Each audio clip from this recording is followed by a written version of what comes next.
我们今天生活的世界正被无数看似孤立的事件所牵动。美国国会通过的一项法案，北京广电总局的一纸禁令，中国千万家庭在高考志愿表前的挣扎，以及网络上一句无心插柳的玩笑，这些事件如同散落的拼图，单独看或许只是一则普通的新闻，但当我们将它们拼凑在一起，一幅描绘当下中国内外困局与深层焦虑的完整图像便会浮现眼前。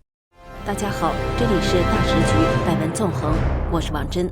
当地时间7月21号，美国众议院通过了台湾冲突吓阻法案，内容要求美国政府在中共对台湾采取军事行动时，美国财政部需向国会报告中共中央政治局常委及涉及台湾事务的中央委员会成员在美国的资产总额、性质及所在金融机构，并简报资金取得过程是否涉及非法或贪腐手段。法案还赋予美国财长权限，禁止中共官员及其直系亲属在美国金融体系进行重大交易，并要求将非机密报告摘要以中英文或其他适用语言公开在财政部网站与社群平台，让全球知悉。法案的提案人共和党众议员丽莎·麦克林在院会发言中强调，面对中共日益加剧的侵略行为，美国不能掉以轻心，这不是挑衅，而是预防。他清晰地指出，该法案的根本目的就是让那些可能推动战争的腐败精英阶层明白一个简单道理：一旦台海战端开启，他们数十年来转移至海外，用以保障子孙后代荣华富贵的巨额财富，将在瞬间化为泡影，并成为他们无法洗刷的罪证和全球性的丑闻。这不再是一个单纯的政治决策，而是一个直接关系到每个权贵家族核心利益的经济决策。打赢了，或许功劳归于一人，习近平可能被誉为千古一帝，但对于其他家族而言，即使政权得以维持，他们在西方世界的金融堡垒也将灰飞烟灭。而一旦战事不顺，导致政权动荡甚至垮台，那更是万劫不复。为了成就一个人的中国梦，却要押上自己处心积虑积攒的亿万家财，恐怕没有人会心甘情愿。这种担忧绝非空穴来风。吕奥法学家袁宏斌教授不久前披露，从邓小平到胡锦涛时期，中共红后代家族向海外转移的财富总额可能高达20万亿美元，它几乎等同于美国一整年的 GDP， 足以买下整个华尔街。俄乌战争的爆发为这些红后代们提供了血淋淋的前车之鉴。俄罗斯寡头和高官在欧美的游艇、豪宅、银行账户是如何被迅速冻结和查封的，他们看得一清二楚。他们也深知，一旦台海开战，西方世界对中共的制裁只会比对俄罗斯更加严厉和彻底。袁宏斌披露，红二代们正在采取行动，阻止习近平21大继续连任。美国这一招金融釜底抽薪，只击7寸，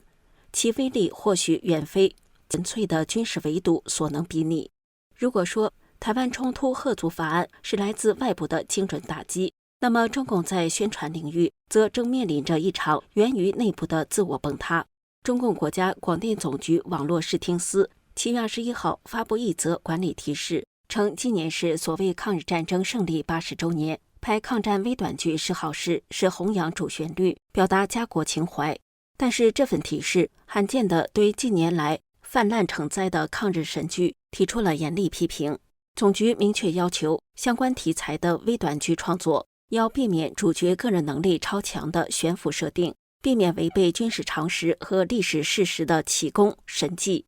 要坚决摒弃我方超人化、敌方弱智化的幼稚化、娱乐化倾向。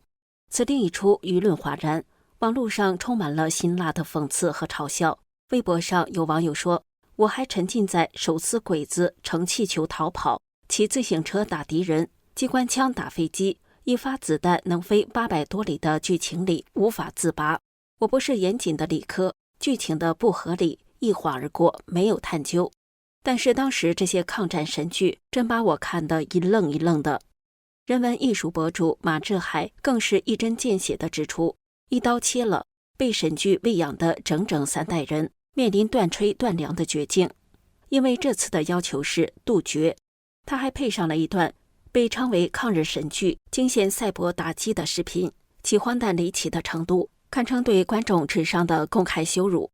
讽刺的是，有网友立刻指出，这里剧集当年正是在 CCTV 等国家级媒体上播出的。海外社交平台 X 上的评论则更加尖锐，有网友直言，论造神的鼻祖，还得是人民日报和新华社。当年宣传黄继光用血肉之躯抵挡美军勃朗宁 M1917 重机枪的扫射，那每分钟数百发的 7.62 毫米子弹打在身上，难道不比手撕鬼子更神吗？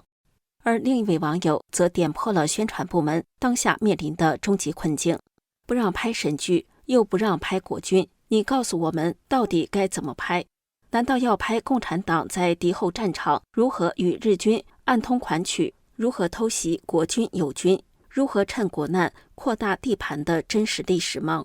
这句话触及了问题的要害。中共宣传的悖论就在于，他们既无法容忍虚假的谎言，更无法面对真实的历史。让我们看看真实的历史在中国的遭遇。电影《800》讲述了1937年淞沪会战末期，国民革命军800壮士死守四行仓库的悲壮事迹。这部本应激发民族自豪感的电影，却在上映前遭到左派围攻，被扣上了过度美化国民党、动摇中共执政历史依据的帽子。最终影片被勒令撤档，删减了10几分钟的关键内容才得以面世。其中最能代表彼时中国的青天白日满地红国旗的特写镜头几乎被删除殆尽。如果说800是惨遭整容，那么另一部电影《援军明日到达》则是胎死腹中。这部电影聚焦的是抗战史上最惨烈的城市保卫战之一——衡阳保卫战。此役，国民党将领方先觉率领的国军第10军以不足2万的兵力，抗击近10万日军的围攻，苦战47天，造成日军重大伤亡，并直接导致了日本东条英机内阁的垮台。这样一部足以载入史册、彰显中华民族不屈精神的题材，其下场却是电影的微博、豆瓣页面被悉数封禁，彻底销声匿迹。现在广电总局一声令下，假的不许拍，但所有人都想问，真的你倒是让拍啊？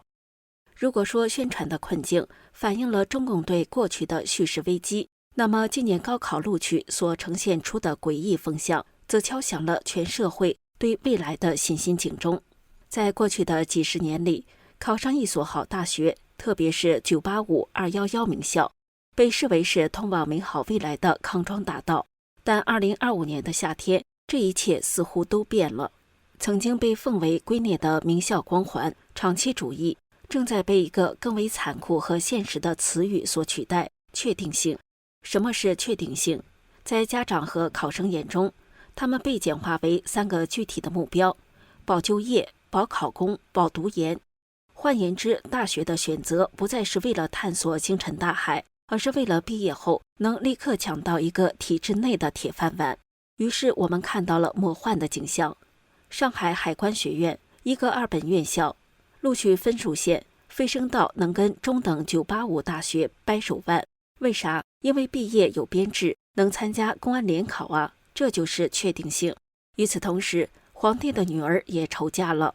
北大多牛的牌子，可在好几个省份的补录名单里都赫然出现了北京大学的身影。为啥？因为是冷门小语种，不好找工作。网友们发明了一句扎心的名言：读大学时，北大护理也是北大；工作后，北大护理也是护理。说得太对了。有位考上北大医学院护理专业的男生，开学第1天就退学复读，第2年考上了清华。这就是用脚投票。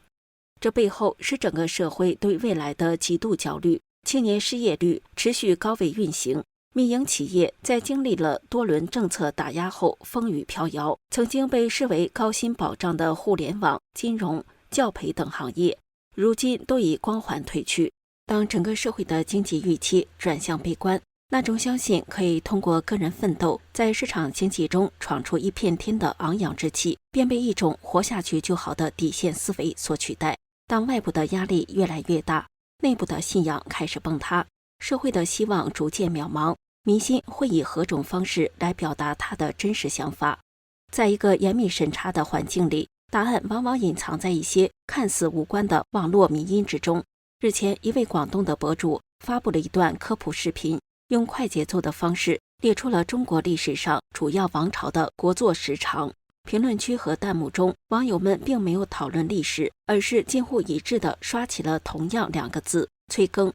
催更在网络语言中是催促内容创作者赶快更新下一期的意思，但在这里，在这个特殊的语境下，它被赋予了一层所有人都心照不宣的含义。它是一句隐晦的政治暗语，一场大规模的行为艺术，一次无声的集体呐喊。人们催促的不是视频的更新，而是那张王朝列表的更新。这看似玩笑的2个字，其背后承载的是我们今天所讨论的一切。这里是大时局，百闻纵横，感谢您的陪伴与思考，请订阅、分享并打开小铃铛，和我们一起在动荡中坚守真相，在黑暗中点燃希望。